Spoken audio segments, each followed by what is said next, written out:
Hello, I'm going to look at some trading rules that I find important if you are trading. And we'll get 8 trading rules that I find important, 8 mistakes that you must avoid if you are trading. There always must be a strategy. If you're trading, there must be a strategy. And if you are hodling, there must be a strategy. If you're dollar cost averaging, there must be a strategy. There are rules, you must obey those rules, you must follow them, whatever happens. You must follow your own rules. If you do not follow your own rules, you will never be successful. Okay? It does not work. Everything I tell you won't work if you do not listen to me, if you do not follow your own rules. So those are rules for trading. There will be different rules if you do color cost averaging or and if we look into those rules, they are different from person to person. My rules are not exactly the same as Tonway's or Tyler Jane's, but everybody has his own rules and follows them. Those 8 rules are quite vague and should apply to most traders, should be useful for most traders. They are for me. So I'm going to go over those 8 rules and explain them, why they exist and why I follow them. Okay, let's take a look at it.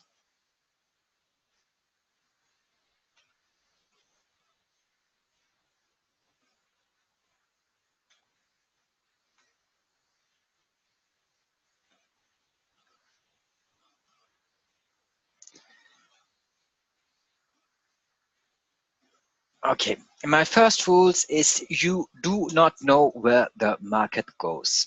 So whatever happens, don't think that you are that smart and that you know what is going to happen, what will happen. You do not know where the market goes. That's my first rule. So you must be humble. You must understand that the market does what it does and that you do not decide if it is bullish, or you do not decide if it is bearish. The indicators tell you if it is bullish or bearish. And when you trade, we jump to the next point. Trade your indicators. So you must always trade your indicators. You must always trust your indicators. The indicators are what you follow. Will it work every time? No, it won't. You will take quite a substantial number of hits, maybe 50% of hits. But even if you do take 50% of hits, if you make a real management of your resources, if you cut the losses short and you let the gains run, you will make money, more money than you lose. But it won't work all the time. But it cannot work if you do not trade your indicators. So once you have decided what your indicators are, TD sequential, MACD, whatever it is, once you have decided what your indicators are, you must follow, you must trust your indicators. Not trading loses you money too. So if you do not want to trade, go into cash, but then you're out of the game. That's all. Okay. If you are a trader, not trading will cost you money. So trade your indicators and trade them every time, all the time. Okay. Every time they tell you to go long, you go long. Every time they tell you to go short, you go short. Okay. It's only because you play the game over and over and over and over, whatever happens, again, that you make money. If you do not do that, you won't make any money as a trader. Take the loss. So do not tell yourself, I do not want to trade because I think this time I will end up losing money. Do not have that kind of thinking. You trust your indicators and you follow them. And if you have to take a loss, you take the loss and you move on. Okay? You take the loss, you don't care about it. You go to the next trade. You can take a loss 1, 2, 3, maybe 4 times, even 5 times. Yeah. The next gain will be that huge that it will cover up all the losses and should even give you some positive momentum and make you some money. So you trade whatever happens. Okay. I want to say you trade until you lose all your money or you made some money. but you keep on trading if you are a trader. Whatever happens, whatever the market does, you keep on trading if you are a trader. And you take the loss when you have to take loss, and you're not scared about taking losses. You know that it's part of the games. You do not win every time. Only care about the time frame you trade. So I don't think that you can look at every time frame. I just did that, but you cannot take decisions on multiple time frames. So you have to choose one for your entry points, and you have to choose one for your exit points. Once you have chosen a time frame that suits you, it can be the 10-minute time frame, it can be the 1 hour, 10 hours, 1 day, 10 days if you want. It does not matter which one you choose. But once you have chosen your time frame, you keep to it, in my opinion. Okay, that's my fourth rule. Okay, this one maybe will not apply to everyone, but it does apply to me. Do not change your position until the alarm goes off. So do not anticipate the market. You wait until your indicator tell you to go from a short position into a long position, or from a long position into a short position. Until your indicators tell you that. In my case, they tell me that when an alarm goes off, you do not trade. You do not change your position until the alarm goes off. So in my case, it's very precise. An alarm goes off when a certain level is reached, and then I change my position from long into short, or from short into long.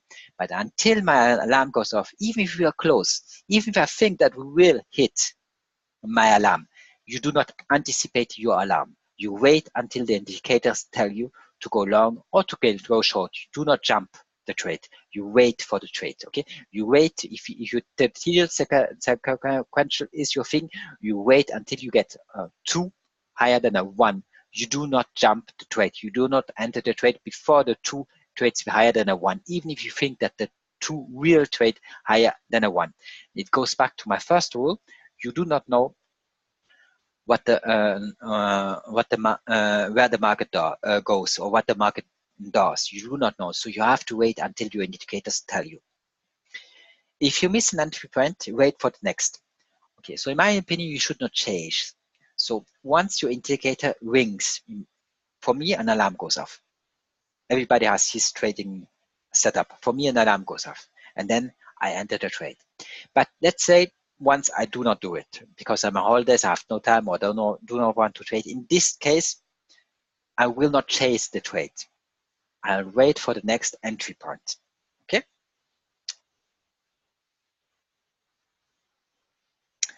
Never fear, no fomo or FOD. That goes back to the point number 3. Take the loss. So you are not scared of taking losses. You cannot be scared of taking losses if you are a trader. Okay. Trade lower leverage, then you can take a lot of losses before you lose all your capital. But you must not fear. Okay. Do not fear. No. So FOMO is fear of missing out. Don't let it kick in. And FOD is fear, uncertainty of doubt. So you're scared that that the price will go down, that it's bearish, or that you're in the wrong position. Twice wrong. You cannot fear. Never fear. Okay.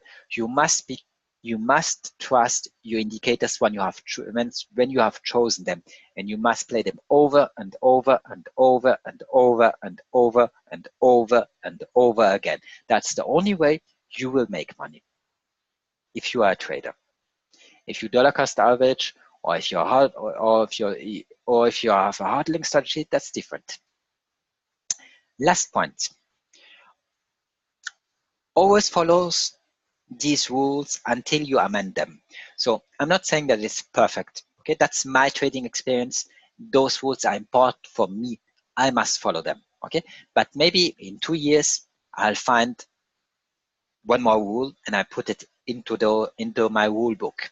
So I can change the rules, but until I change the rules, there must be a reason why I do that. Until I amend my own rules, okay, I must follow these rules.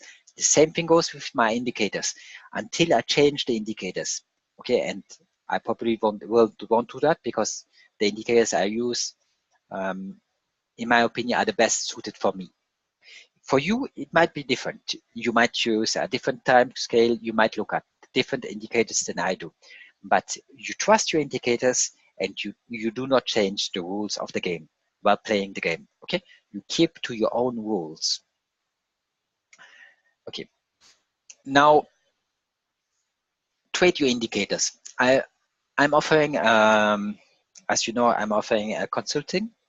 So if you want to take a consulting with me, a 1 hour consulting private trading shop, we can talk about the indicators that are suited for you or the time frames that are suited for you if you want to trade. If you do not want to trade, if you want to dollar cost average, we will talk about that. And if you want to huddle, we will talk about that too. So it's up to you what you want to do. But once you decide there are rules for huddling, there are rules for trading, there are rules for the dollar cost average. Once you have decided what you do, you must keep to it. You must keep to it, and you cannot miss out on it. You must keep to it. You must keep playing the game you want to play. Okay, that's all for my rules. Thank you for watching this video. See you next time.